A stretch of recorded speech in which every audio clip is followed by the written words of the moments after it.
अब आगे चलें और देखें, राहुल गांधी हमने लिखा है पूरी दुनिया में बेइज्जती कराने का, अपनी खुद की बेइज्जती कराने का, लगता है इन्होंने ठेका सा ले रखा है, आउटसोर्स कर रखा है कि अपनी बेइज्जती मैं खुद ही कराऊंगा, किसी दूसरे को मौका नहीं दूंगा। और आउटसोर्स क्यों? कि देश के बाहर जाते हैं कराने, आप क्या आके कराऊंगा भाई साहब।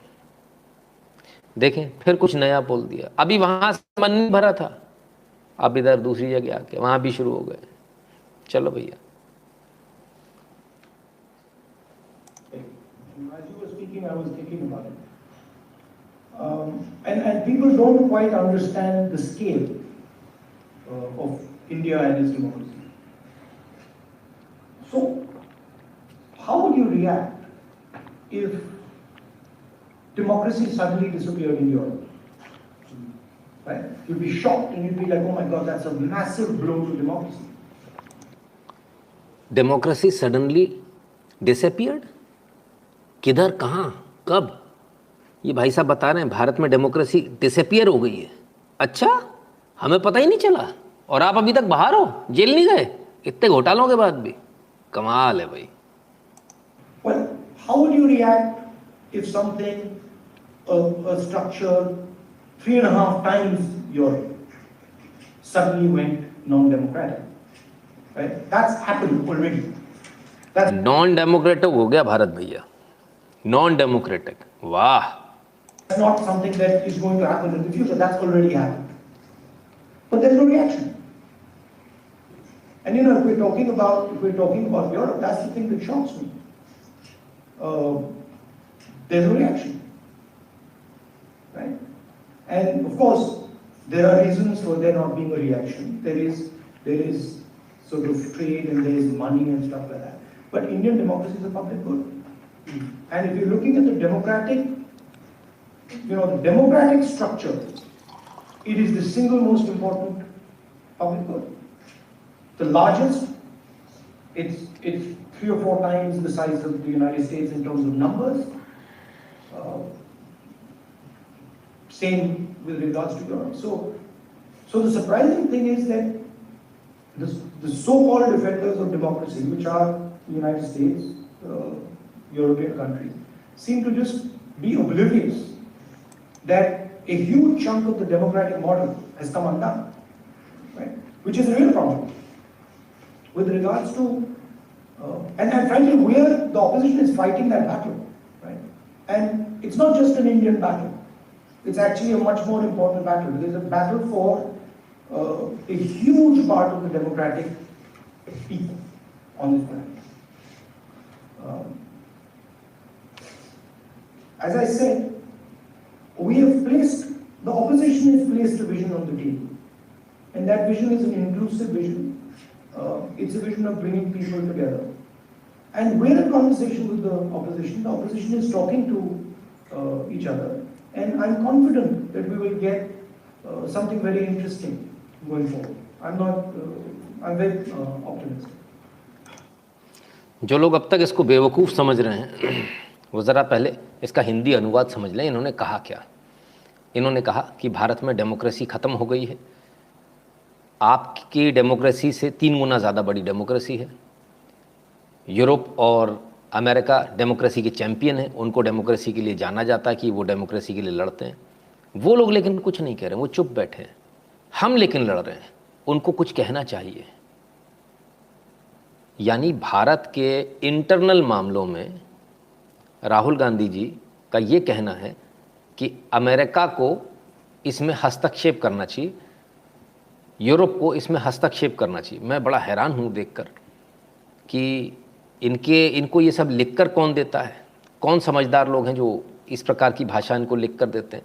और मतलब ये तो नहीं मान सकते आपकी ये एटेंडम है, this is all planned. I am really surprised. और इतनी आसानी से निकल गए, ये ब्रेकिंग नहीं बना पूरे भारत में।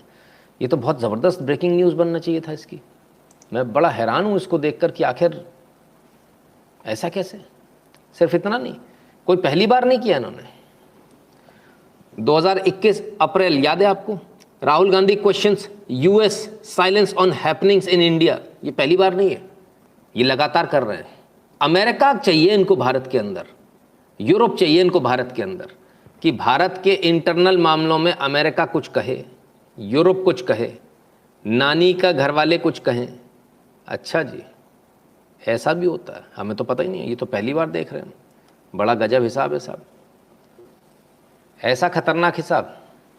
वाह राहुल जी वाह, कमाल कर दिया आपने, कमाल है, बिल्कुल ही गजब कमाल है। तो भारत के इंटरनल मामलों में इनवाइट किया जा रहा है विदेशी ताकतों को। नवीन जी कहते हैं राहुल की हवा लग गई। चलिए साहब, कोई नहीं, तो हाँ इन्हें हटाइए हमें लाइए, तो शुरू से इनका चल ही रहा है, कोई अनोखी बात नहीं है। आइए और देखें, और इनके स्टेटमेंट तो देखें, एक से बढ़कर एक है sir. That attacks people because of their ideas. And you must have noticed one thing, and this is in the nature of the BJP and the RSS. If you noticed a statement of the foreign minister, he said China is much more powerful than us. If China is much more powerful than us, how can I pick a fight with them? मतलब at the heart of the ideology is cowardice. अगर भारत को कायर बताया जा रहा है विदेशों में जाकर, और विदेश में तालियां बज रही हैं। वाह, ये अपने आप को अपोजिशन लीडर बताते हैं, कमाल है, कमाल है साहब। आगे सुनिए। कमजोर है, अगर वो मुझसे कमजोर है तो मैं अपने 5-10 मित्रों के साथ उसको पीट दूंगा, मगर अगर वो आरएसएस वालों से तगड़ा है तो भी भाग जाते हैं। और सावरकर ने अपनी किताब में लिखा है, अगर आपने पढ़ी हो, उनकी किताब है, उसमें लिखा कि एक दिन उन्होंने और उनके 5-6 मित्रों ने एक मुसलमान व्यक्ति को पीटा, और उस दिन उनको बहुत खुशी हुई। तो देखिए, अगर 5 लोग एक आदमी को पीटते हैं और फिर उनमें से किसी एक व्यक्ति को बड़ी खुशी हो रही है, वो कायरता ही है। अगर लड़ना ही है तो एक व्यक्ति से जाके अकेले लड़ लो, मगर नहीं, 5-10 लोग सावरकर जी के साथ एक व्यक्ति को पीटते हैं। तो इनकी आइडियोलॉजी में यह भी है, if someone is stronger, and the foreign minister of the country is saying it, you imagine he's saying China is stronger than us, so we can't fight with them. Acha, the British were stronger than us, so then we shouldn't not have fought with them. How would we ever get independence? How would we ever get independence if we had followed the BJP's principle and the RSS principle? That if they're stronger than us, if they're stronger, then we don't fight them out. We would be still ruled by the British. Right? So at the heart of their idea is cowardice. And that's the lesson for everybody, and including the people in India. As you said, डरो मत, डरने की कोई जरूरत नहीं इनसे, nothing is over. And in fact, the way I look at it, the more they attack me, the better that is for me. तो साहब दिक्कत मोदी से है, डर मोदी से लग रहा है। डरो मत, डरो मत। देखिए, जिसको जो होता है ना, वो उतना ही उसका प्रचार करता है। जैसे आप एक बात को समझ लीजिए, जिसे सबसे ज़्यादा डर लग रहा होगा वो बंदूक टांग के घूम रहा होगा, जिससे सबसे ज़्यादा डर होगा। इसी प्रकार से जो बेईमान है वो कहता मैं ईमानदार हूँ, कट्टर ईमानदार, हमारी कट्टर ईमानदार सरकार है, कट्टर ईमानदार आजकल अंदर है। ठीक है, इतनी कट्टर ईमानदारी के अंदर पड़े हैं। एक ये हैं जिन्हें जो कहते हैं डरो मत, फटे में ही रहती 24 घंटे, हालत ही ख़राब है। कोई बोल देना भाई साहब बाहर कोई लोग आए, कौन है पता नहीं, सफारी वफारी में हैं, सफारी सूट में खड़े हैं बाहर, हैं सीबीआई वाले होंगे 10 लग जाते हैं लोगों को, ईडी वाले होंगे 10 लग जाते हैं, मुझे गिरफ्तार करने आए। डर नहीं लगता? वो तो हमने देख लिया था जब बुलाया था ईडी ने और सीबीआई ने बयान लेने के लिए। वो जो भग भग के लोग गए थे लोट लोट के, हाय हाय अब तो गिरफ्तार हो गए, अब तो जेल गए।